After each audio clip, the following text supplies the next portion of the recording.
I'm Sophia Arisa Mendoza from 12PSE01. So this is my lab activity number 5. In this activity, we are asked to create a function that categorizes a person based on their age using if-else structure.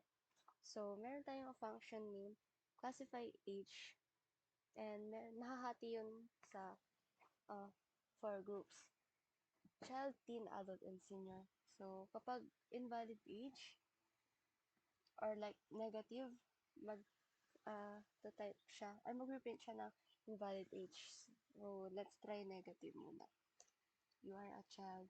Wait, this is wrong. Hindi equal. Okay, ulit. Let's run it again.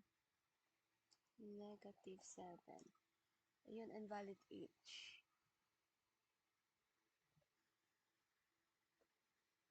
And, ulit.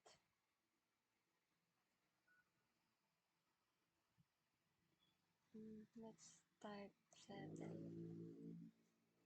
You are a child. 18. You're a teen.